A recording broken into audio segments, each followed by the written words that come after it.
Por lo pronto ya está aquí Federico. Federico, muy buenos días. ¿Cómo estás, Federico? Buen día, Violeta, y Bueno, buen día a todas las personas que nos escuchan. sí, en un momentito se estará incorporando David Peña y Ernesto, Federico, Ernesto, que tuvimos ahí un problemita antes de entrar. Creo que ya se está conectando. Bueno, no sé si sea David, alguien se está conectando, pero vamos a iniciar, querido Federico. Hay algunos de los temas que se han planteado, pues me parecen importantísimos en torno, por ejemplo, al tema de Alejandro Encinas. Como el día de ayer se declara, la Comisión Nacional de Derechos Humanos declara que no hay un espionaje por parte de Pegasus. Hay que aclararlo así, querido Federico. Y bueno, ese es uno de los temas con los que te propongo iniciar, si estás de acuerdo, ¿no? ¿Cuál sería tu valoración en torno, ya se está incorporando Ernesto, creo, cuál sería tu valoración, querido Federico, en torno a esta declaración que hace la Comisión Nacional de Derechos Humanos, ¿no? En un primer saque sobre este tema, querido Federico. Ah, bueno, de entrada, no estoy seguro que la Comisión Nacional diga que no se utilizó Pegasus. Creo que incluso lo que hace es una referencia a una recomendación previa respecto de Pegasus, precisamente. Lo que sí dice la Comisión es que no ha encontrado evidencias que en ese momento tengamos alguna agencia de gobierno utilizando Pegasus o cualquier otra cosa para hacer intercepciones. Ahora, mi opinión ahí es que en realidad no tenemos mucha claridad de nada. Se hace el comentario de que técnicamente es posible que un programa como Pegasus es comprado solo por el gobierno, pero luego puede transmitirse o dejarse en manos de un tercero. Supongo que aparte quien crea el programa de intercepción, que es esta compañía israelí, pues obviamente no le conviene eso porque eso se llama pirateo, ¿verdad? Y entonces el contrato debe tener reglas para evitar esas cosas, pero que en el contrato haya reglas para evitarlo no significa que se evite. Entonces, lo que nos está diciendo la comisión es algo que aquí en este espacio ya había sugerido Ricardo Rafael, que el entorno que incluye al ejército mexicano, a prominentes miembros del ejército mexicano, de Isabel Miranda de Wallace, tiene acceso a estos medios de intercepción telefónica. Ahora, si vamos a abordar el asunto jurídicamente, por supuesto que hay una responsabilidad jurídica del Estado mexicano. El Estado mexicano como entidad jurídica contrató, sabemos que lo hizo en el pasado, este programa. Y asumimos que para cumplir las reglas del copyright, puso en el contrato esta obligación de no transmitírselo a nadie más. Pero si la Comisión Nacional de Derechos Humanos nos dice que no tiene evidencia de que en ese momento una organización del Estado mexicano, del gobierno mexicano, esté utilizándolo, entonces la única explicación que nos dejan los hechos es que alguien más lo está haciendo y que el Estado mexicano incumplió con su deber jurídico de evitar que se transmitiera esa tecnología a otros. Ahora, ¿quiénes son esos otros? Yo me quedo con la hipótesis de Ricardo Rafael, me parece que es la más razonable. Y por otro lado, nada más, último comentario, entrarle jurídicamente a las cosas y nada más es sumamente peligroso. El hecho real es que las instituciones reales, el ejército, la marina, el gobierno, la administración pública, no son uniformes como San Juan Kelsen desearía que fueran. O sea, no son perfectas, no tienen una sola mente y no actúan siempre del mismo lado. Al contrario, están completamente divididas, hay que hacer antropología administrativa de ellas. Y eso en realidad es mucho más grave, si lo ves bien, Violeta, porque entonces significa que tú tienes agentes que utilizando una posición de poder, porque están dentro de la estructura del Estado, pueden hacer uso privado de eso. Por cierto, hasta un delito hay sobre eso, se llama peculado. Pero bueno, la realidad está ahí. Y ese sería mi comentario. Espero no haber sido demasiado enredado. No, no, no, querido Federico, quedó muy, muy claro. Bueno, ya está aquí nuestro querido David. y también Ernesto, creo que ya está Ernesto también. Muy buenos días, querido David, y muy buenos días, Ernesto. Así es que, sí, ya, Buenos David. días, buenos días. Esto los está señalando. Ay, Yo ¿Te das estaba un cuenta? poco Yo sí confundida soy. si estábamos o no estábamos, pero sí, gracias que nos están acompañando. Ernesto, te damos la palabra para que nos platiques cuál fue el diablito que se metió en este último momento y ya ay, para que... todavía lo estamos resolviendo, tengo un diablote ahí, pero bueno, parece ser que ya va por buen camino, así que pues una disculpa ahí también por estas fallas técnicas que estamos teniendo. David, también buenos días. Buenos días a todas, a todos. Yo soy el querido David y Ernesto, pues es Ernesto, ¿no? Ya quedó claro. Quedó claro en esta bonita presentación. Gracias, doctora Violeta. Gracias por aclararlo, ¿verdad? Pero bueno. A ver, Buenos días, David, buenos días, querido, mi ¿cómo querido Ernesto. estás? Mira, yo sí te Querido digo, Federico, buenos buenos días, mi días. querido Ernesto. Querida Violeta, buenos días, tengan todas y todos. Todos Perdón son que muy queridos. Violeta, entré un poquito tarde, entonces nada más si quieres hacerle la pregunta a Le sigo David. si quieres. Le sigo Ajá, ya. Sí, Estábamos órale. en el, adelante, querido David, ya sobre gracias. el primer tema que... Estábamos en el tema de lo de la CNDH, Ernesto, Ok. para dar tiempo para que te sumaras y le entráramos Muchas gracias, muy amable, te al debate agradezco. duro de lo de la No, marcha, ¿no? te agradezco Entonces, mucho, gracias, sí. el tema, yo creo que ahí me sumo a lo que dice Federico, a ver, un poco nada más como para contextualizar también a la audiencia, hubo, eh, a partir de varias de las filtraciones que se documentaron en el Guacamaya Leaks, se supo que la Sedena había estado interviniendo, la Sedena de este gobierno, digamos, con este gobierno, había estado interviniendo algunos teléfonos. E incluso el que más llamó la atención, que lo discutimos aquí, fue el de Raimundo Ramos en Tamaulipas, porque no solo se decía que se había infectado el teléfono, sino que se transcribían las conversaciones. Es decir, había como evidencia suficiente, cuando menos, para asegurar en ese caso en específico que se estaba utilizando el software Pegasus por parte de la Sedena, no del gobierno, y eso me parece que es importante aclararlo, por parte de la Sedena para pues espiar a algunas personas, en el caso de Raimundo Ramos.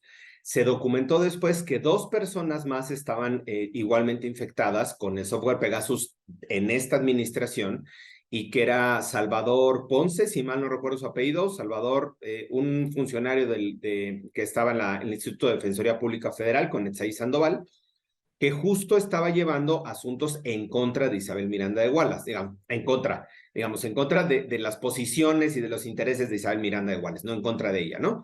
Y el otro personaje era precisamente Ricardo Rafael. Cuando se hace este proceso de documentación, se detecta también que que de nueva cuenta vuelve a haber infiltración en un par de teléfonos de los familiares de los 43, no de los abogados como había habido originalmente. Ese se va en el segundo momento, se detecta. A partir de ahí se jala el hilito a través de los 43 y se detecta que el director del PRO y una de las abogadas que llevan varios de los asuntos también habían sido infectados en esta administración, aparentemente, o la única instancia que lleva o que tiene el software Pegasus es Sedena, a partir de la información que se ha dado a conocer. Y ahí va el hilito, digamos, ya no el software Pegasus adquirido y contratado con Peña Nieto, pero que sigue usando, cuando menos, de acuerdo a la evidencia, Sedena, no el gobierno, insisto, es importante la diferenciación. Y en ese hilito se encuentra que al estar investigando, al detectar también que los abogados del Centro PRO estaban siendo espiados por el software Pegasus, ahí yo no entiendo cómo fue la relación de la investigación, pero el propio subsecretario, junto con su equipo, dan su celular al Citizen Lab de la Universidad de Montreal, en Canadá. No recuerdo si es Montreal, a lo mejor ahorita me corrijo, pero bueno, la universidad está canadiense. Dan su celular para que hagan la investigación forense de sus propios celulares. Ahí es importante señalarle a la audiencia que para que Citizen Lab te dictamine que tu celular está siendo infectado o fue infectado por Pegasus, no solo es a partir de registros telefónicos, sino que necesitan el móvil físico, el teléfono celular físico. A partir de la investigación del teléfono celular físico es que dictaminan si fue infectado o no. Y se los digo porque en mi caso particular, para que investigaran mi teléfono, se tuvo que enviar el teléfono a Citizen Lab, y físicamente en la revisión de mi celular se detectó que estaba siendo infectado, ¿no? Que estaba espiado por Pegasus. Cierro el comentario. En esa secuencia, la semana pasada filtra el New York Times que el subsecretario Encinas había sido espiado también por el software Pegasus a partir de una conclusión de Citizen Lab o de una investigación que había hecho Citizen Lab, al igual que en las otras personas defensoras de derechos humanos.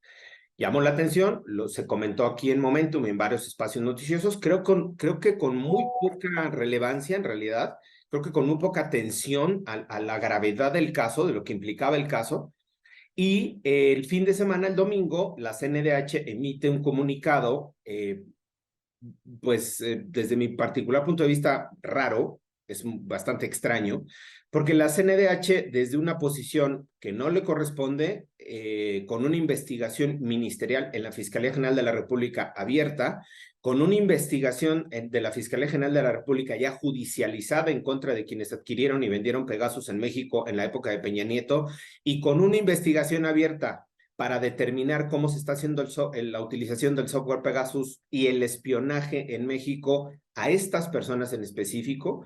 La CNDH emite este comunicado donde leo el segundo párrafo, bueno, el primer párrafo de la segunda página, que me parece relevante, y con eso concluyo, y dice: además de eso, y cito, este mismo año se inició una investigación por presunto espionaje en contra de personas que participan en organizaciones civiles de derechos humanos, sin encontrarse por esta comisión elementos que presuman que el gobierno federal o alguna entidad del mismo se encuentre actualmente utilizando el sistema Pegasus ni realice espionaje. Cierro la cita. No le compete a la CNDH, no es competencia de la CNDH exonerar al ejército o a cualquier otra instancia de gobierno. Si la CNDH ha hecho una investigación seria, diligente sobre este software, que lo dudo, sinceramente lo dudo, con el nivel que tiene la CNDH y con las deficiencias que ha mostrado toda la administración de la maestra Piedra, que presente una investigación, que presente cuáles fueron los resultados, que presente cuál fue el proceso para arribar a esa conclusión, y no que en un comunicado, en un domingo, exonere literalmente al ejército, porque dice ninguna otra de la Administración Pública Federal, al gobierno, y que exonere de una investigación de espionaje que se sigue sustanciando en la Fiscalía General de la República, en donde además hay evidencias suficientes, cuando menos en 2 o 3 de los casos, que señalan directamente a la Sedena como la instancia del Estado mexicano que sigue utilizando el software Pegasus para espiar a periodistas, a personas defensoras de derechos humanos y a víctimas. Gracias, David. Gracias, David. Federico, esta parte de la manera de estarse conduciendo de la Comisión Nacional de Derechos Humanos, y para un caso como el del subsecretario de Gobernación, pues claro que despierta muchísima desconfianza o aún más desconfianza en la Comisión Nacional de Derechos Humanos. Yo te preguntaría ahí, en ese sentido, ¿cuál tendría que ser, desde tu punto de vista, el papel de la Comisión Nacional de Derechos Humanos en este caso, y hasta qué momento pues emitir alguna resolución o un dictamen como el que está dando, cuando pues ni la propia Fiscalía ha terminado? A ver, qué bueno que me preguntas así las cosas.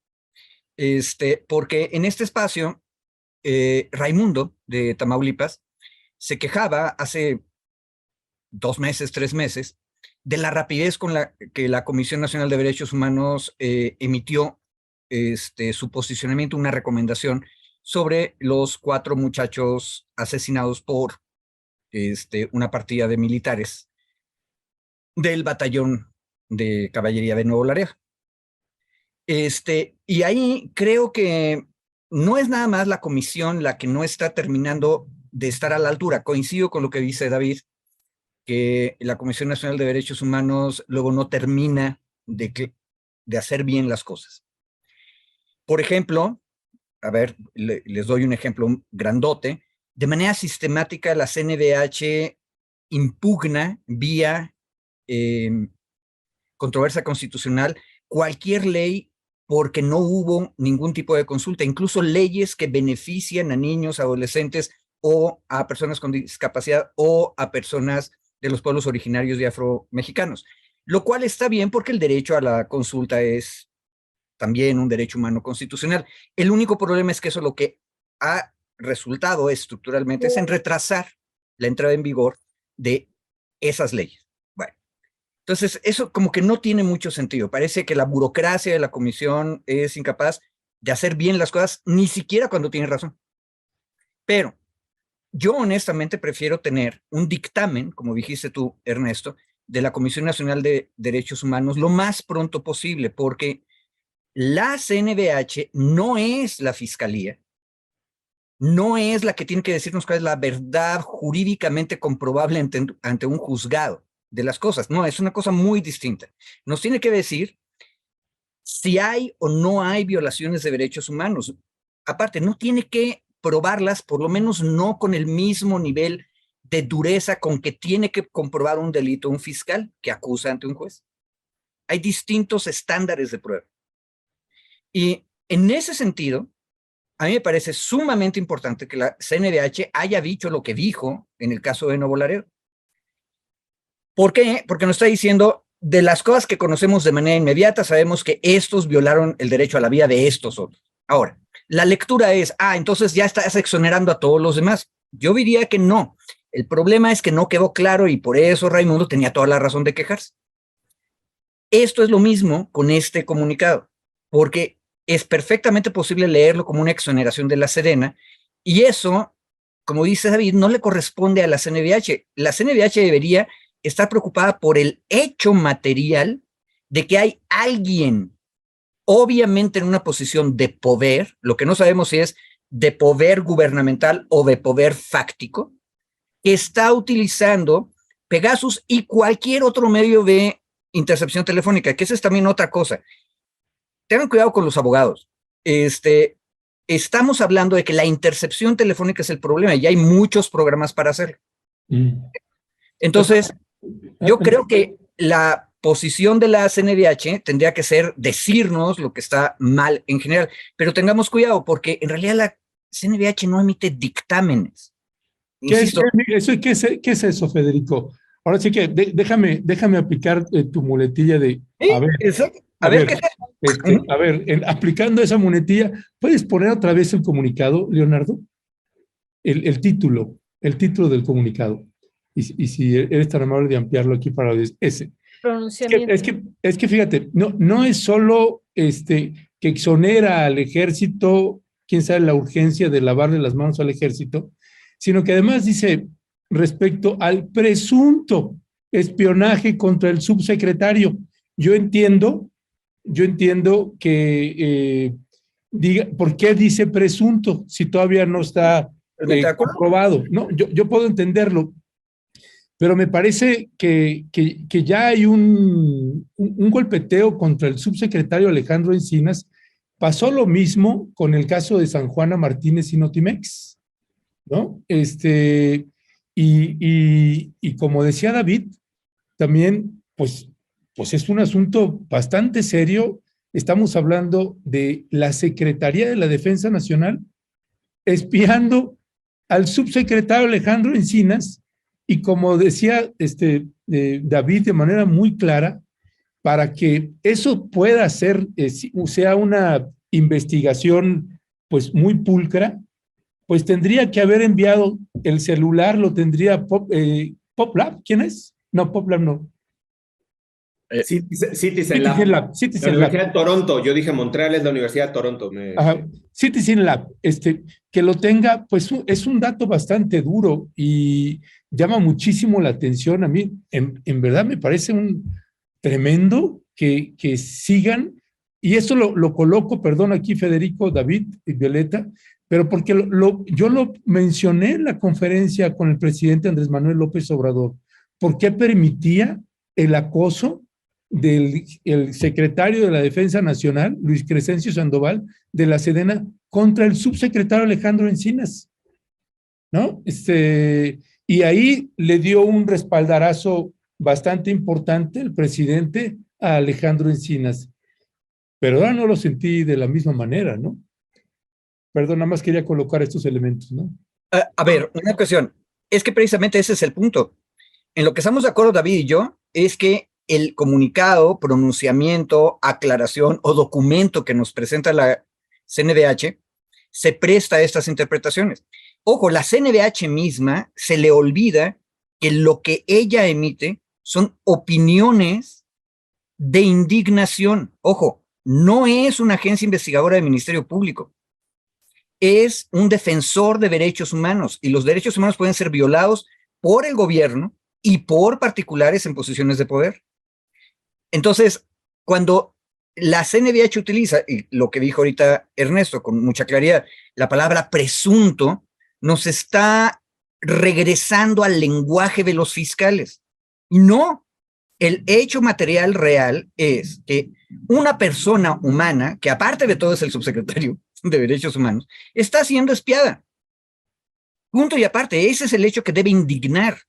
Y el poder del ombudsman es simplemente decirlo, esto está mal. Todo lo demás, la palabra presunto, la manera en que lo redactaron, precisamente nos lleva a la confusión de que parece que lo está exonerando, porque aparte, la CNDH no puede exonerar a nadie, porque no es tampoco su función.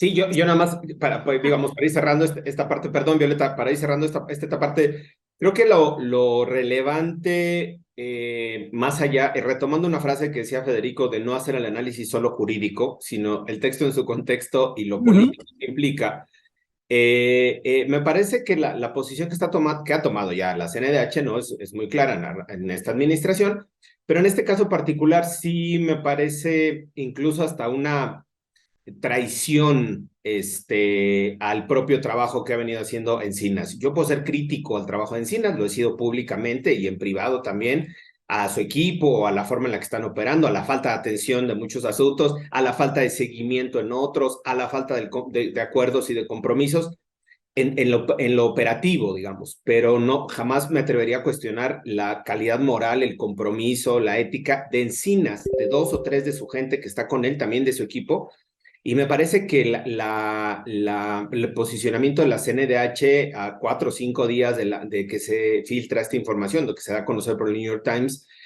sí es una, yo digo hasta traición, porque uno de los principales aliados de la Comisión Nacional de Derechos Humanos tendría que ser Encinas, no el Ejército, no la Sedena, y no estar actuando en esta lógica, como dice Federico, podemos hacer una interpretación de que está exonerando a la Sedena. Quizá eso puede ser interpretación. Lo que me parece más grave es que en el comunicado no hagan un tema de respaldo, solidaridad, acompañamiento con las personas que están siendo espiadas. O sea, es decir, le preocupa a la CNDH mucho más el tema de exonerar al ejército, ¿no? Que el acompañamiento a las víctimas, digamos, ¿no? O a las presuntas víctimas, si nos vamos a llevar en el discurso de cómo esté ahora hablando la CNDH, se preocupa por si va a haber especulaciones al respecto o no sobre sobre el tema de Pegasus. Es decir, la CNDH está mucho más preocupada en este comunicado para, sí, desmarcar a la Sedena, desmarcar al gobierno, decir que no se está haciendo espionaje, cerrar las especulaciones, entre comillas. ¿Y dónde chingados quedaron las víctimas?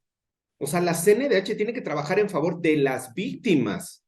Y aquí, si hablamos de presuntas víctimas, pues está Raimundo Ramos, los abogados del PRO, el propio subsecretario. La CNDH tiene que actuar en función de ellos, no en función de tapar o exonerar a la Sedena y de salir públicamente a decir, este gobierno no espía. Si esa es la función, pues ahora ya la CNDH obviamente dejó su función que tenía constitucional y ahora ya se está convirtiendo pues en una suerte de vocería, de comunicación, porque ni siquiera son documentos, como decían, que deriven de una recomendación, de un proceso de investigación, no, son pronunciamientos, es una suerte de vocería que está fungiendo ya la Comisión Nacional de Derechos Humanos en un papel absolutamente lamentable en todo lo que va del sexenio, pero particularmente con el pronunciamiento, este pronunciamiento que estamos estudiando, me parece vergonzoso incluso, y que fractura y fragmenta también, fractura cuando menos, o fisura la propia relación que pueda tener la CNDH con el subsecretario Encinas, que insisto, tendría que ser uno de sus principales aliados, y ambas instancias tendrían que ser pues las garantes, digamos, de buena parte de los derechos humanos, de la vigilancia, la observancia de los derechos humanos en México. Muchas gracias, David. Federico, una cuestión que quería preguntarle a David, pero bueno, te la pregunto a ti a partir de lo que tú estabas señalando, de que en este pronunciamiento que hace la Comisión Nacional de Derechos Humanos señala esto que tú has enfatizado ahorita, que es el sistema Pegasus, pero puede haber otros sistemas, como tú bien dices, eso por un lado. Y por el otro, se habla de espionaje, pero no hemos hablado aquí, ustedes ya lo han hecho en otro momento, de una posible también inteligencia que esté aplicando y que pueda ser incluso manejado así, ¿no? Que se está llevando a cabo un proceso no de espionaje con este sistema Pegasus, sino de inteligencia por parte de la Secretaría de la Defensa Nacional. Eso también es algo que quería preguntarte. Y lo otro que ya estaban ustedes señalando sobre la declaración que hizo la semana pasada el presidente en la mañanera, ¿no? Incluso le mandó pues prácticamente un mensaje al subsecretario Alejandro Encinas, ¿no? A partir de este reportaje que han mencionado ustedes del New York Times, diciéndole pues que no le diera importancia a los señalamientos, que pues se sabía que la inmensa mayoría, o se sabe que una parte importante del gobierno, incluso él siempre acude al pasado, pues ha sido espiado. Y bueno, en esta declaración a mí me parece que el presidente pues le está minimizando, como ustedes estaban señalando. ¿Qué decir sobre esto, querido Federico? Mira, yo solamente diría algo acerca de lo último que dijiste.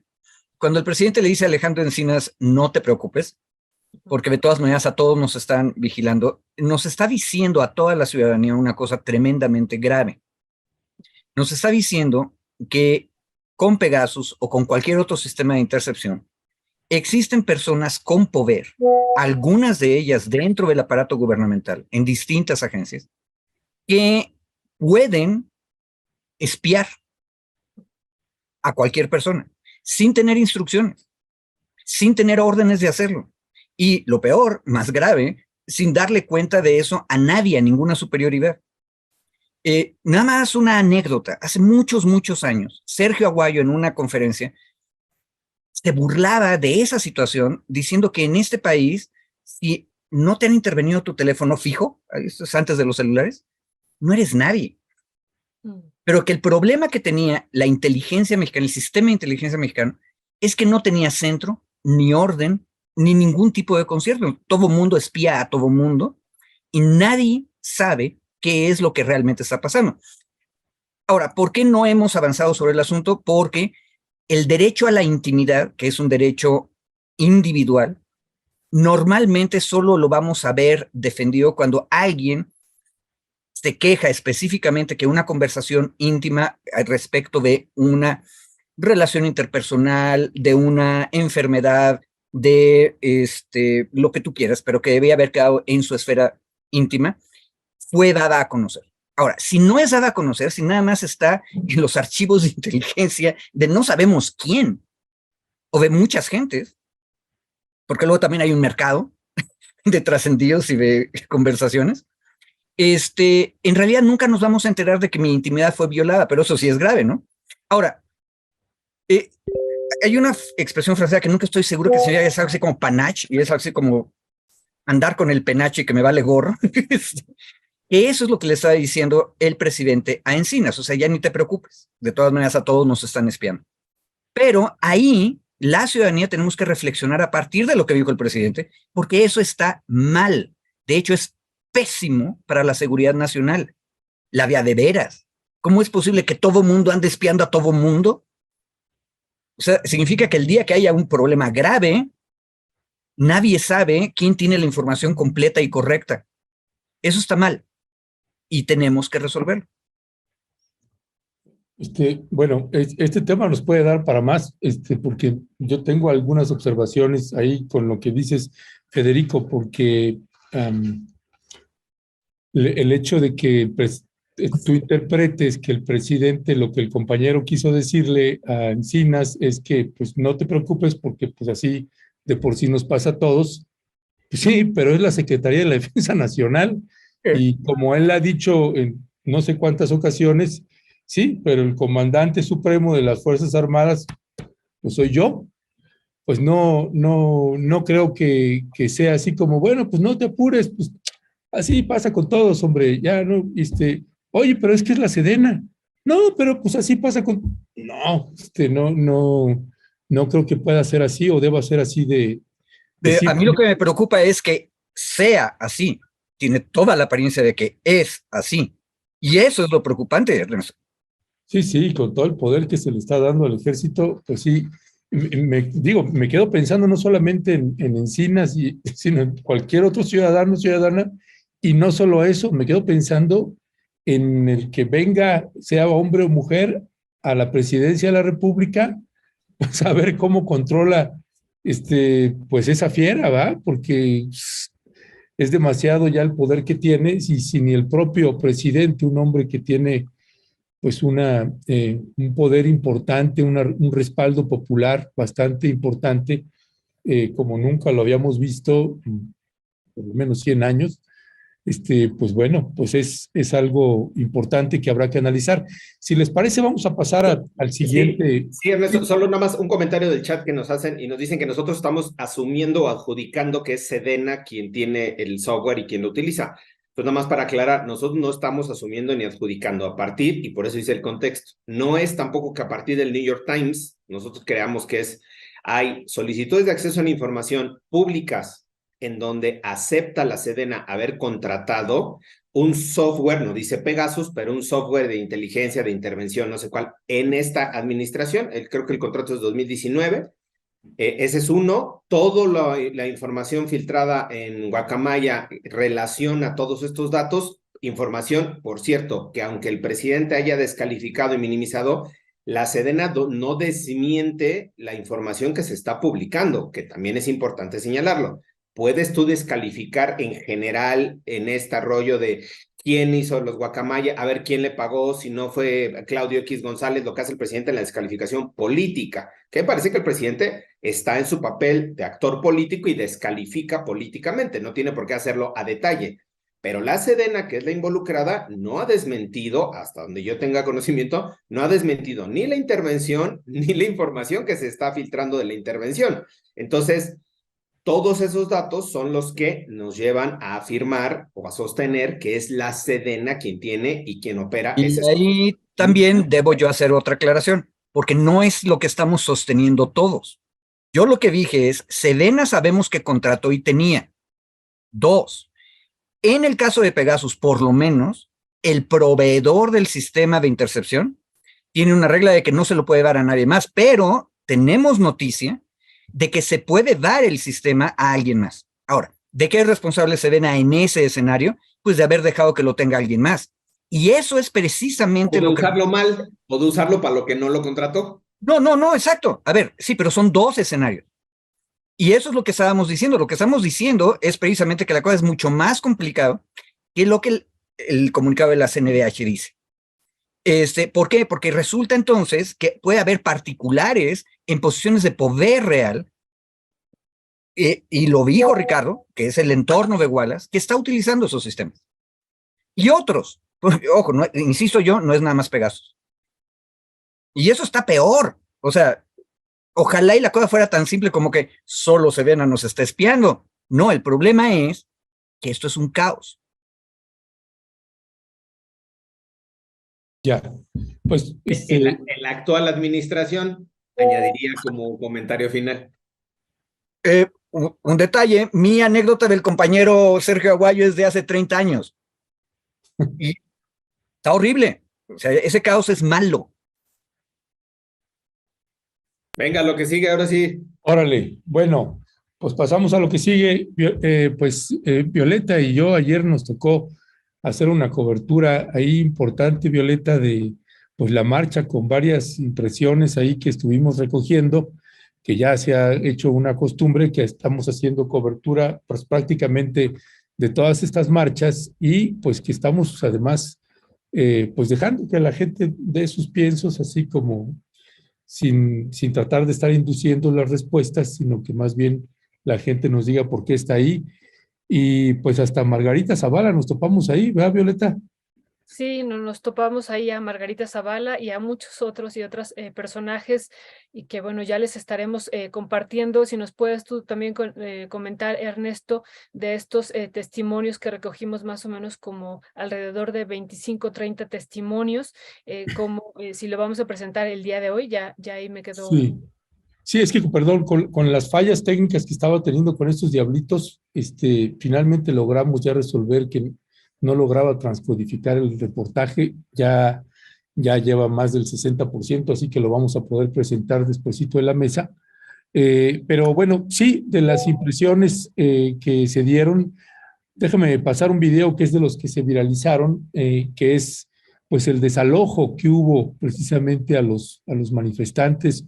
Hoy Federico Anaya también publica con nosotros este artículo donde hace referencia a esto con algunos señalamientos que me parece que son importantes, que tienen que ver pues con que unos manifestantes que con toda libertad fueron a manifestarse, pues fueron a quitarle el derecho a otros que también se estaban manifestando y les dijeron, pues ustedes no y nosotros sí, y además con lujo de violencia. Yo nada más añadiría para ver tu primera reflexión ahí, Federico, esta parte de que a diferencia de todas las otras, y mira que en las otras pues hemos notado pues mucho enojo hacia el presidente, odio, furia, pero lo sentimos todavía que se va agudizando y agudizando cada vez más y en esta marcha esa es una impresión que nos llevamos también Violeta y yo, y que ya lo verán ustedes también. Digo, hubo de todo, también planteamientos bastante valiosos, interesantes, pero sí uno alcanza a ver que la gente que está enojada con el presidente, es de veras que está pues con un odio ahí que ni siquiera te pueden responder preguntas. Si le estás preguntando, ¿no siente usted que ese odio o esa animadversión que tiene usted hacia el presidente Andrés Manuel López Obrador no le está nublando el criterio un poco? Y pues hay respuestas ahí interesantes en ese sentido. ¿Cuál es tu valoración, mi querido Federico, de esto que sucedió el día de ayer en la marcha de pues la Corte no se toca? Bueno, ahorita está pasando una ambulancia, pero a ver, tal vez el problema es si vamos a ser democráticos, se vale que todo el mundo salga a la calle y se vale que todo el mundo opine. Hasta ahí todos de acuerdo. Pero también hay que aceptar que la gente podría estar muy enojada. Se vale también. Y me parece que eso es lo que tú estás describiendo. O sea, hay muchas razones para estar indignados. Yo entiendo la indignación y me solidarizo muy fácilmente con esa indignación de la inmensa mayoría de la población que no tiene acceso ni a derechos, ni a servicios, ni a ingresos suficientes para vivir con dignidad. Cepeda Patterson lo ha dicho mucho en el plano de la prensa, que este gobierno desde 2018 se haya preocupado por ese pedazo de la población, le implica muchísima simpatía. Ahora, ¿cuál es el problema? Que quienes se han opuesto al gobierno de Andrés Manuel, de manera sistemática, lo que han hecho es presentarse a sí mismos también como víctimas de algo que perdieron, pero cuando tú ves lo que ellos perdieron, con todo respeto, llama a risa, porque están perdiendo privilegios. Ahora, uno tiene que saber ponerse en los zapatos del otro. Que no son guaraches en este caso, sino son zapatitos Prada probablemente. Pero está bien, están enojados y entonces están muy molestos por los privilegios que han perdido, están muy molestos también por la manera en que se les ha quitado. Aquí tú y Violeta, no me acuerdo en cuál, si es con las académicas o con las periodistas, han discutido cómo cierta élite que tenía el oído del poder, ahorita está desplazada, entonces se siente despojada de esa capacidad de aconsejar, de opinar con autoridad. Bueno, están muy enojados. Ahora, hay un límite civil que es, todo mundo tiene derecho a ir a la plaza pública a quejarse de las cosas que esté enojado. Lo que no se vale es que nos toquemos, que nos ataquemos. Y aparte hay un detalle interesante, porque en lo que se había estado diciendo de la marcha de ayer, quedaba muy claro que no iba a haber oradores y también había una especie de presunción de que no se iban a acercar al espacio donde estaba la otra manifestación. Y lo cierto es que una parte de la columna agarró y se fue para allá, confrontó a la manifestación que llevaba ahí varios meses y de hecho los desalojó. Y en el artículo que mencionó Ernesto, a mí lo que me preocupa es la actitud. Cecilia Soto, que hace muchos, muchos años fue candidata del PT, pero cuya ideología es claramente de derechas y lo ha sido desde siempre. Dice, ¿cómo es posible que los granaderos se hayan puesto enfrente de los manifestantes en contra de la corte? Bueno, se pusieron enfrente porque había que separarlos, porque las cosas habían llegado a la violencia física. No terminaron de darse de moquetes unos con otros, pero se arrancaron las cosas. Y si yo estoy en una manifestación a la que tengo derecho, y tengo derecho a estar en mi plantón, es tremendamente agresivo y muy violento que lleguen y te arranquen tus casas de campaña. Honestamente, las casas de campaña que uno pone para manifestarse tienen derecho a no ser tocadas. Son cosas, pero son símbolos. Preferible que se las lleve el viento, como ustedes también se lo documentaron cuando la manifestación de las carpas de frena. Pero no las tocas y cruzaron esa raya y esa raya está mal. Y no solamente eso, en el artículo cito varios tweets donde es obvio que quienes arrancaron las pancartas, las consignas y prácticamente obligaron a que con protección policial los manifestantes que estaban frente a la corte, luchando contra la corte, tuvieran que retirarse. Luego se encargaron de limpiar la corte y aparte despreciaban física, racistamente, clasistamente a los otros manifestantes. Eso no se vale. Y ojo, teníamos buenas experiencias previas. En la primera marcha rosa llegaron unos compañeros de Morena y hablaron y gritaron y se contestaron las demandas, pero no se tocaron, ni unos a otros, ni los otros a los unos. Eso es la plaza pública, se vale manifestarse. Puedes quedarte, si quieres, un mes, 2 meses, 2 años. Puede llegar a ser molesto, pero nuestro deber es respetar el derecho de manifestación de los otros, y eso fue lo que no hicieron los manifestantes de ayer. Y eso es una raya que sí no debe dejarse pasar. Un amigo me decía hace un rato, pero entonces tú estarías dispuesto a que hubiera manifestaciones con ataúdes en las que se quemara la imagen de López Obrador. Sí, de eso se trata. De hecho, la violencia que se ejerce a través de los jubas y los ataúdes, ahorita nos parece políticamente incorrecta, pero es 1000 veces preferible a tocar al otro, a la violencia física. Esa es la raya que no hay que cruzar nunca, por más que nos desesperen nuestros adversarios. Nunca.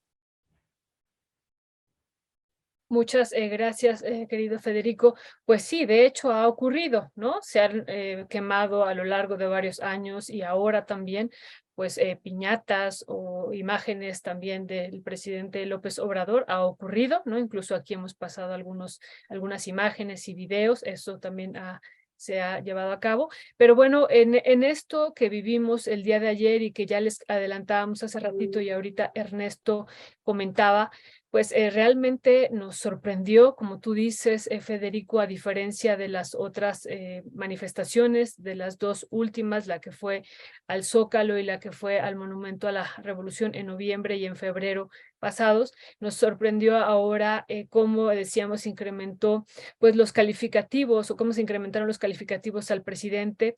Pues sí, el racismo, el clasismo, fuerte, fuerte, ayer lo vimos, lo sentimos. Y bueno, pero también otra cosa que vimos, digo, aparte de que comentemos esta imagen que sale incluso publicada hoy y que ayer corrió las redes sociales este video de manera intensa, pero que hoy la jornada lo retoma en primera plana, pues un hombre, pues relativamente un adulto joven o relativamente joven agrediendo a un adulto mayor, ¿no? Eso también pues ya nos parece pues un exceso, eso, y que realmente, pues qué bueno que sea parte de los temas que estamos abordando, pero sí vimos esa situación. Ahora, yo no sé cuál sea tu reflexión, querido David. Veíamos también y les preguntábamos a los manifestantes por qué consideraban ellos que era tan poca gente, ¿no? Y ellos decían quizá son por los que están convocando, ¿no? Entonces, ahí platicábamos si había alguna fractura o qué era lo que había pasado el día de ayer, por qué tan poca gente y por qué no hubo un templete, incluso varios de ellos lo buscaban, ¿no? Varios de los asistentes a la marcha, un templete, un mensaje. Y ellos mismos diciendo, pues probablemente vino tan poca gente por quien convocó a la marcha. ¿Cuál sería tu valoración? Y a lo mejor también eso hizo, ¿no? Que se saliera de control esta situación de violencia, porque finalmente fue una situación violenta, bastante violenta. Llegamos también nosotros hasta la Suprema Corte y vimos parte de este enfrentamiento que estaba viendo. Y no solamente en la Suprema Corte, también a lo largo de la marcha en las calles, a diferencia de las otras manifestaciones, vimos también varios conatos de violencia así fuertes, y bueno, pues eso fue lo que privó el día de ayer. ¿Cuál es tu valoración, querido David? Gracias, Violeta. Dos o tres comentarios igual. Uno sobre lo que decía Federico, coincido en la mayoría de lo que señaló. Solo en la parte final discreparía un poco en el tema digamos, de autorizar o justificar que la violencia simbólica y la violencia verbal sí es permisible digamos, frente a que es preferible al no uso de la violencia física. O sea, me parece que no es restricción de la libertad de expresión ni coartar la libertad de expresión, pero las palabras también pueden ser violentas, los actos simbólicos también son violentos y generan miedo en la gente, pueden generar temor, pueden generar afectaciones psicológicas, incluso más allá de un golpe. O sea, si a una persona la están amenazando, descalificando por 3 o 4 o 5 semanas, me parece que puede tener mayor afectación psicológica en su entorno social, en su entorno laboral, en su entorno familiar, que si alguien llega y le da un golpe. Es decir, es descalificable el golpe, por supuesto, pero es igualmente descalificable que esta persona esté siendo agredida, amenazada, violentada verbalmente. Entonces, yo ahí sí discrepo en términos de que, por supuesto, que es el ejercicio de la libertad de expresión, pero ese ejercicio de la libertad de expresión también tiene límites, no es irrestricto. Y uno de esos límites es precisamente en los estándares internacionales la prohibición de incitación al odio o a la violencia, es decir, la apología de la violencia. Es uno de los límites internacionales en materia de libertad de expresión. Entonces, nada más para contextualizar, igual aquí, en el tema de lo que sucedió ayer, el evento, digamos, que fue en la puerta de la Suprema Corte, igual me sumo a la descalificación, no puede aceptarse que unas personas se impongan sobre las otras por la fuerza, que les quiten su derecho a manifestarse, que les quiten sus cosas, eso es absolutamente reprochable, ¿no? De esta marcha, de cualquiera y de cualquier acción, o sea, de cualquier persona. Pero yo creo que hay un tema, digamos, eso nos sumamos, coincidimos. Yo analizaría un poco la segunda parte, Violeta, que decías sobre el tema de la convocatoria y cómo se mueve y cómo llega la gente. Yo, por ejemplo, yo no tenía conocimiento de la convocatoria de la marcha, probablemente porque los espacios que leo y los medios y la gente pues no estaban convocando, ¿no? No lo había visto ni siquiera en redes, o sea, era un tema de una convocatoria ahí, yo no diría pequeña, pero pues una convocatoria ahí, no de los alcances que tuvieron las otras convocatorias anteriores. Entonces me parece que ya hay un dato también importante. Y yo más bien colocaría, y estaba justo haciendo el análisis hoy en la mañana, donde decía, la agenda que está tomando, no la oposición política, o sea, la oposición partidista política, sino estas personas o estos grupos de ciudadanos que legítimamente se manifiestan y protestan, como dice Federico, y tienen todo el derecho de hacerlo, y el respeto de las autoridades para hacerlo, han tomado justo los frentes en donde el presidente marca la agenda, es decir, donde el presidente se coloca y marca la agenda, en contraagenda estas personas salen y convocan, más allá, insisto, de los partidos políticos. El tema es que sigo sin observar yo una agenda de la propia gente crítica al gobierno de Andrés Manuel, insisto, no de la partidista, que esa sabemos que no tiene, pero de estos propios gente organizada o los colectivos que convocan o las organizaciones que convocan, una agenda que no sea la contra del presidente. Es decir, no leo yo o no veo que haya una construcción de una agenda, de una visión diferente o de una construcción de propuestas, de políticas diferentes, sino simplemente como una lógica de reacción de sí oposición, pero a los temas y a la agenda que el presidente va imponiendo. Entonces, o sea, considero que no solo van como 7 kilómetros atrasados, sino que además carecen de muchos argumentos para poder hacer la defensa. Recordemos los memorables reportajes que ustedes hicieron en la marcha de lo del INE, en donde la gente era así, yo defiendo a mi INE porque me van a quitar mi credencial de lector, ¿no? Cosas absurdas así. Entonces, esta carencia de argumentos, y lo coloco en los 3 temas que se han, digamos, discutido recientemente, que tiene que ser el INE no se toca, el INAI no se toca y la Corte no se toca. En esta lógica ya veo, no solo decíamos, después de la marcha del INE, aquí discutimos que no iba a ser el único hashtag no se toca, sino que de ahí, aquí, a partir del INE no se toca, íbamos a ver una larga lista de no se toca, no se toca, no se toca, y bueno, ya llevamos 2 más, el INAI no se toca y ahora la Corte no se toca. Hubo una convocatoria, dicen los organizadores, que en 35 ciudades del país. Yo vi 3 o 4 manifestaciones, fue Veracruz, fue Monterrey, creo que fue Guadalajara, alguna otra más. No alcancé a ver, digamos, escenas como de 20 o 30 ciudades, algunas manifestaciones pequeñas en efecto, pero que al final, insisto, están aglutinando a un grupo de personas bajo esta construcción argumentativa de la Corte no se toca, es bastante abstracta, ambigua, no tiene claridad de qué significa eso, creo yo, desde mi particular punto de vista. La gente va a la Corte no se toca, ¿no? El propio presidente ha dicho, pues no tenemos los votos para hacer la reforma constitucional, no hay consenso, digamos, para llegar a una reforma constitucional. Sí, descalifica, y ahí con todo el derecho el presidente puede descalificar las posiciones de la Corte, si está de acuerdo o no, pues que lo diga.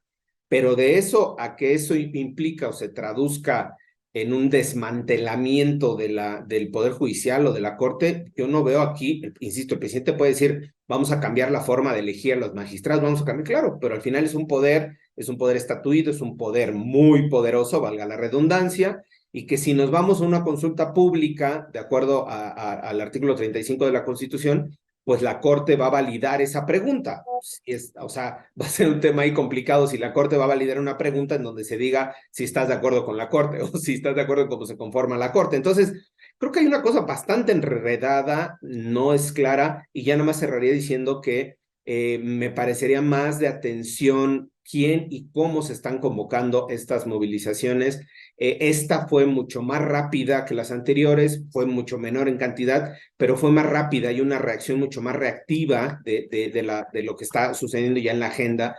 Y yo solo hoy en la mañana estaba leyendo algunos articulistas, no recuerdo quién lo publicaba, pero decía que uno de los operadores de este tipo de movilizaciones es la gente del PRD, de lo ex PRD, sobre todo encabezados por Guadalupe Acosta Naranjo, que es quien está operando a la gente de Claudio X González este tema de convocatorias, movilizaciones, porque saben, digamos, el tema de la movilidad social y tienen experiencia en temas de marchas y protestas, no así la gente que está vinculada con Claudio X González en el núcleo, ¿no? Entonces, hay un análisis por ahí, cerrando un poco lo que decías, Violeta, quién está convocando, cómo se está convocando. Me parece que es importante igual ampliar el análisis, más allá del incidente, de la agresión, no es incidente, de la agresión de la puerta de la Suprema Corte, que ya es descalificable en sí misma. Habría que ver cómo se están moviendo estas otras fuerzas y cómo van a estar aglutinándose frente a la agenda, sobre todo ya electoral, de que comienza pues ya en unos próximos meses. Gracias, David. Federico, esta parte, estaba viéndola, alguien comentaba de la audiencia, la rayuela de la jornada, que yo no la había visto, ¿no? Dice la rayuela de la jornada, se pintan solos. Los de la marcha destruyeron el memorial de la guardería ABC, arrancaron las cruces de los niños y agredieron a quienes acampaban frente a la Suprema Corte. Bueno, es que coincide mucho con lo que estábamos viendo, Violeta y yo, que esta parte que de veras comentábamos Violeta y yo ayer, que da de veras terror de que esta gente regrese al poder, porque un racismo y un clasismo tremendo. Digo, había gente lindísima, muy valiosa, con aportaciones muy buenas y que... Como Margarita Zavala, ¿no? Como Margarita Zavala. Ocurría, sí. Que empieza a parecer, ay, Violeta, Santa María, Madre. Pero sí llama la atención. Hay un tuit que incluso también publicó Emilio Álvarez y Casa, que por ahí lo tenemos, Leonardo.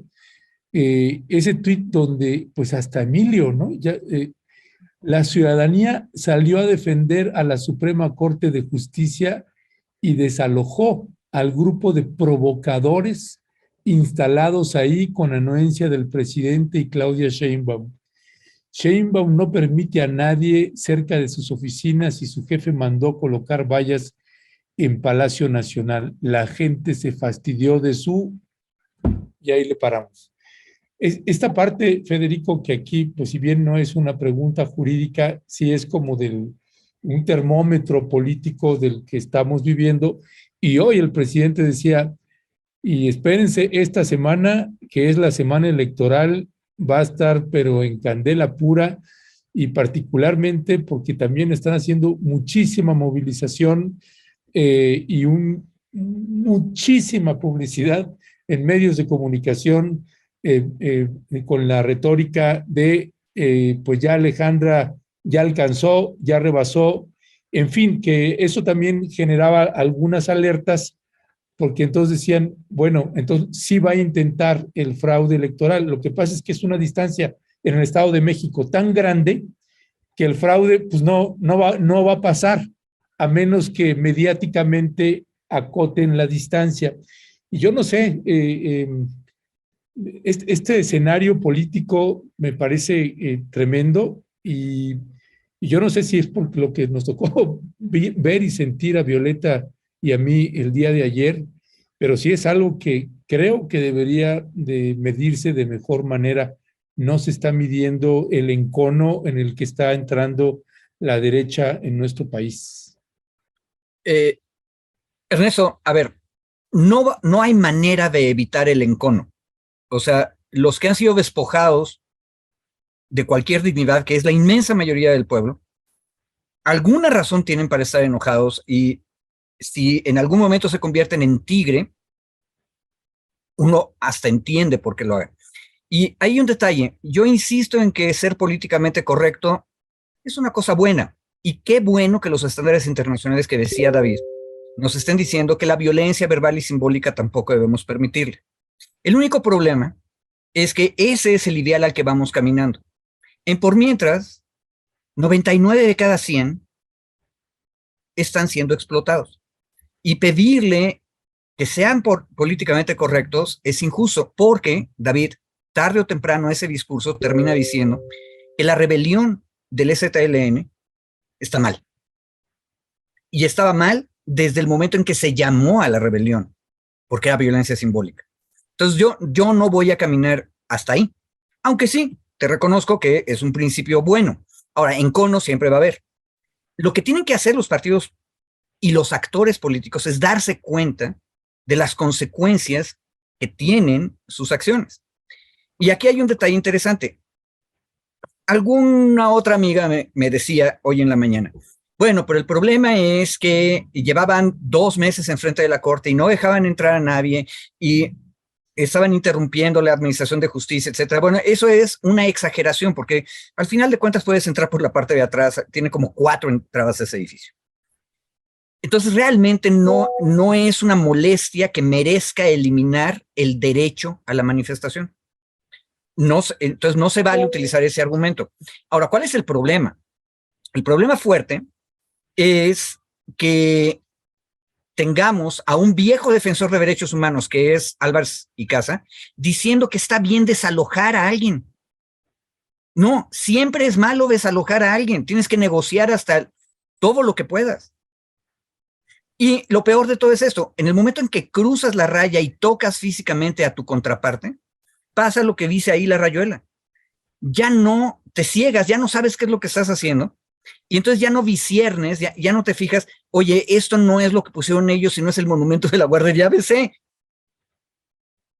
Ahora, tampoco le demos demasiadas vueltas al asunto. No es que también estén en contra de los mártires del ABC.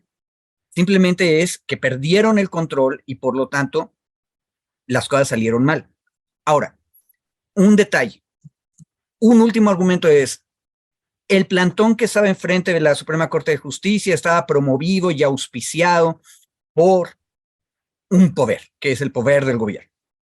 Bueno, esta marcha, como ya nos explicó David, y a pregunta de Violeta, también fue auspiciada por otro poder. Y se vale. La democracia es un sistema en el que las plazas se llenan, los poderes se movilizan y se confrontan. Lo que no podemos permitir es que nos toquemos físicamente. Ojalá algún día logremos también contener nuestro lenguaje. Ese es el ideal y para eso serían los derechos humanos. Por cierto, del tema primero que decíamos, la diferencia entre derecho, sistema jurídico, y derechos humanos es que los derechos humanos es una especie de discurso más allá de lo jurídico que nos dice a dónde tenemos que avanzar. Pero por mientras, la regla dura es no toques físicamente a tu contraparte. Y esa la rompieron. Ahora, y cosa interesante, hoy en la mañanera el presidente dijo, bueno, ¿y significa que los vamos a perseguir? No, tampoco debemos perseguirlos porque eso sería mantener la escalada del encono. Lo que tenemos que hacer desde la reflexión es decir, a ver, tranquilos, eso no se vale. Y tenemos que decirle a Emilio Álvarez y Casa que es una vergüenza lo que está diciendo ahora. Él fue el secretario técnico de la Comisión Interamericana de Derechos Humanos, debería saberlo. Más nada. Muchas gracias, querido Federico. Pues tenemos que ir cerrando, son las 11:12 de la AM. Entonces, querido David, ¿con qué cerrarías? Parte de los convocantes que yo te quería preguntar, David, si tú los ubicabas, o Federico o a Ernesto, a la querida audiencia que nos están escuchando muy amablemente, son los colectivos Chalecos México y SOS México. Fueron parte de los convocantes y les decimos, nos sorprendía que pues las propias personas en la marcha decían, pues hay muy poca gente, decían, la inmensa mayoría, algunos decían, no, vamos a abarrotar el Zócalo, van a ir llegando, eso nunca ocurrió, pues se calculaba que llegaron más o menos 2,000 manifestantes, hoy en la mañana el presidente decía 3,000, ¿no? Y bueno, lo que ellos decían es que era la poca gente, insistimos, se debía a los convocantes, ¿no? Entonces, si ustedes los ubican a estos de Chalecos México y SOS México, y bueno, ¿cuál sería tu última reflexión, querido David, en torno a lo que vivimos el día de ayer con esta marcha que tú muy bien apuntas, ¿no? Pues se le hizo poca difusión en relación con las marchas anteriores o concentraciones, también lo platicábamos con Ernesto, y bueno, pues así también lo vimos reflejado, pero insistimos, también así vimos cómo se incrementó pues ya los diálogos de más odio y las confrontaciones que fuimos viendo a lo largo también del recorrido. Sí, bueno, he leído algo de Chalecos México, de SOS iguales, son organizaciones que son de reciente creación, tendrán unos 3 años cuando mucho. Chalecos México surgió a partir de la iniciativa de los Chalecos Amarillos de Francia, sobre todo, en donde se fueron aglutinando de forma orgánica, digamos, para hacer esta serie de protestas que han tenido en Francia ahora muy fuertemente sobre el tema de las pensiones. Los Chalecos Amarillos de Francia no estaban originalmente en el tema de pensiones, de la jubilación y todo el tema de pensiones, pero se organizaron y así empezó a surgir diferentes movimientos a nivel mundial, digamos, en varios países, como una suerte de aglutinación de sociedad civil sin membrete, ¿no? Más bien como en una organización, valga la redundancia, natural, ¿no? Por así decirlo. Se crea Chalecos México, pero con un perfil bastante derechoso, no hay otra forma de decirlo, bastante conservador, en donde no solo era una lógica de crítica al gobierno, que eso me parece que tiene sentido, tiene una finalidad, sino desde una lógica, una posición bastante conservadora, muy retrógrada. Entonces, pues al final se desinfló el tema de Chalecos México porque pues agarró este perfil mucho más hacia la derecha conservadora y pues se desinfló y quedó como una organización, entiendo que está todavía como una organización, pero no tiene mayor fuerza. Entonces, alguien en el chat ponía que había convocado a la Coparmex local, no tengo el dato. En realidad no se tuvo la capacidad de movilizar tampoco a tanta gente o convocar o invitar a tanta gente, pero al final hay una expresión ahí de este grupo de personas, 2,000, 3,000, las que sean, pero hay un grupo de personas ahí aglutinadas, insisto, en torno a un membrete, a un tema que es el propio presidente el que está colocando la necesidad de hacer la reforma en temas de Poder Judicial. Entonces yo creo que ahí hay que tener también esta otra, digamos, otras posiciones de la gente, si no están a favor, ¿por qué no están a favor? Y por qué creen que el Poder Judicial tiene que mantenerse intocado, cosa que yo no coincido, y que por qué se tendría que mantener así al final la Suprema Corte de Justicia en todas las estructuras que tiene, ¿no? Y finalmente, yo solo 2 comentarios que hacen en el chat, por alusiones personales. Ah, sí, te iba a decir, David. Sí, me dicen 2 comentarios en el chat, me dicen, se nota que David Peña nunca ha ido a marchas, 1, y 2, se nota que David Peña no conoce cómo es una protesta en las calles. Entonces, no voy a hacer referencia directa, ¿no? Pero bueno, llevo más de 20 años ya como defensor de derechos humanos y una parte de la estrategia en la defensa de los derechos humanos es justo la movilización social, o sea, las marchas, las protestas, las manifestaciones. Incluso hoy los convoco, estamos convocando, aprovecho, ¿verdad?, el espacio el comercial. El día de hoy estamos convocando desde mi organización, el Grupo de Acción por los Derechos Humanos y la Justicia Social, a le llamamos tapicemos la Secretaría de Gobernación de las pesquisas de las personas desaparecidas. Si ellos olvidaron sus promesas, que no puedan olvidar sus rostros. Así se llama la convocatoria. A las 6 de la tarde, afuera de la Secretaría de Gobernación, a quienes me escribieron en el chat que no participo, que no tengo experiencia en movilizaciones, los invito. El día de hoy es una movilización que estamos organizando. Voy a estar por allá, formé parte de la organización y esperemos que digamos que asistan también los colectivos de familiares de víctimas desaparecidas. Vamos a hacer ahí diferentes performances afuera de la Secretaría de Gobernación y esta finalidad de tapizar la Secretaría de Gobernación con las pesquisas de las personas desaparecidas, pues para que no se le olvide a la Secretaría de Gobernación, al secretario de Gobernación, que tiene un compromiso con más de 110,000 familias, que son las personas que se encuentran en los registros de desaparición en el país. Entonces ahí les invito a que me acompañen en esta movilización, de la cual pues sí tengo algo de experiencia también ahí en participación y en convocatorias. Gracias. Y yo añadiría ahí, o sea, con todo respeto, como dice el presidente, pero ternuritas. No, David tiene un trabajo tremendo y profundo en materia de derechos humanos y con población vulnerable a lo largo y ancho de la República Mexicana. Así que, por favor, nada más es informarse un poquito. Si usted googlea el nombre de este compañero que está usted viendo aquí con camisa vaquera, ese es David Peña y ahí se va usted a encontrar algo que le va a sorprender. Mi querido Federico, ¿con qué cierras? ¿Con qué te despides en una reflexión final? A ver, solamente algo que dije hace ya meses también aquí en este espacio. Cuando quemaron en efigie a la ministra Piña, yo decía que la izquierda somos mejores y deberíamos evitar eso. ¿Por qué? Por lo que dijo David, porque la violencia simbólica no está bien. Sin embargo, también hay que ser realistas y hay que reconocer los agravios de unos y de otros. Pueden parecernos ridículos los de la minoría que siempre ha explotado, pero también tienen agravios. Ahora, ¿cuál es el problema? El problema real es el poder social completamente disímbolo. Para que las masas populares pudieran pesar algo en la plaza pública, en el sistema político, se necesitaron 3 décadas de organización, varios fraudes electorales en la presidencia, y ojo, al final de cuentas tuvimos que llegar con un gobierno de coalición que incluía a Alfonso Romo en la coalición.